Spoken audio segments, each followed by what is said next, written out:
One की यात्रा। तमसा नदी को पार करने के पश्चात रथ तीव्र गति से बढ़ने लगा। द्रुत गति से दौड़ता हुआ रथ निर्मल जल से युक्त वेदश्रुति नामक नदी के तट पर जा पहुंचा। वेदश्रुति नदी को पार कर रथ दक्षिण दिशा की ओर बढ़ता गया। वे उस स्थान में पहुंच गए जहां समुद्रगामिनी गोमती नदी प्रवाहित हो रही थी। सरिता के दोनों तट पर सहस्त्रों गौओं के झुंड हरी हरी घास चर रही थी। गोमती नदी को लांघ कर रथ में मोरों और हंसों के कलरवों से व्याप्त सैंदिका नामक नदी को भी पार किया। यह क्षेत्र धन धान्य से संपन्न और अनेक जनपदों से घिरा हुआ था। राम ने सीता को बताया कि पूर्व काल में इस क्षेत्र को राजा मनु ने इक्ष्वाकु को दिया था। शीघ्रगामी अश्वों ने रथ को विशाल और रमणीक कौशल देश की सीमा तक पहुंचा दिया। सीमा के पार होते ही राम रथ से नीचे उतरे और अयोध्या की ओर मुख कर श्रद्धापूर्ण वचनों से कहने लगे। सूर्यकुल के सत्यवादी नरेशों द्वारा स्नेहपूर्वक परिपालित हे अयोध्या नगरी, विवश होकर आज मुझे तुझसे दीर्घकाल के लिए विलग होना पड़ रहा है। हे जन्मभूमि, मेरी दृष्टि में तुम सदैव स्वर्ग से भी अधिक श्रद्धेय और पूजनीय रही हो। तुम्हारी सेवा मेरा गौरव है, किंतु परिस्थितिवश मुझे आज तुम्हारी सेवा से विमुख होना पड़ा। हे जननी, तुम सदैव मेरे लिए प्रेरणामयी रही हो। तुम्हारी धूलि मुझे चंदन की भांति शांति देती है। तुम्हारा जल मेरे लिए अमृतमयी और जीवनदायी है। तुमसे विदा लेते हुए मेरा हृदय विदीर्ण हुआ जा रहा है।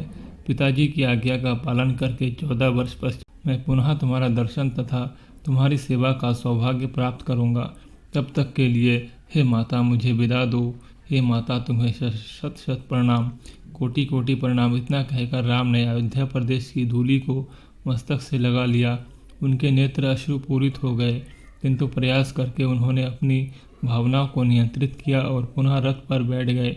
रथासीन हो जाने के पश्चात वे लक्ष्मण एवं सीता को मातृभूमि की गरिमा एवं महत्व का विषय में बताने लगे। वे कलुषनाशिनी परम पावन भागीरथी गंगा के तट पर पहुंच गए।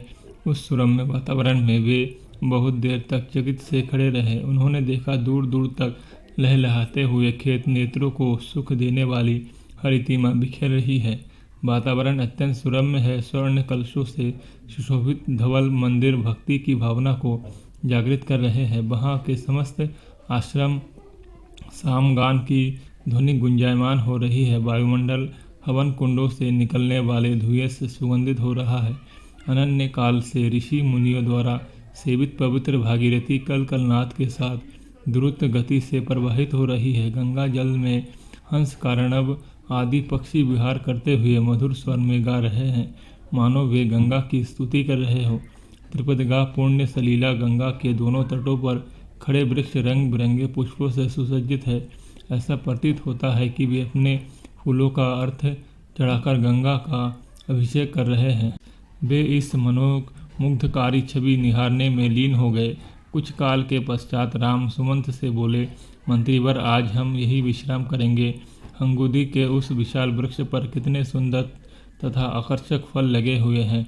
आज हम इन्हीं फलों का आहार करेंगे और रात्रि भी यहीं पर व्यतीत करेंगे। रामचंद्र का आदेश पाते ही सुमंत ने रथ को अंगुदी के वृक्ष के नीचे खड़ा कर दिया और अश्वों को निकट ही हरी हरी घास चरने के लिए छोड़ दिया। दोस्तों, अगर वीडियो अच्छी लगी है तो वीडियो को लाइक और चैनल को सब्सक्राइब करें और ऐसे ही राम कथा सुनने के लिए हमारे चैनल पर जाएं। आपको क्रमबद्ध तरीके से राम कथा की वीडियोज़ मिलेंगी।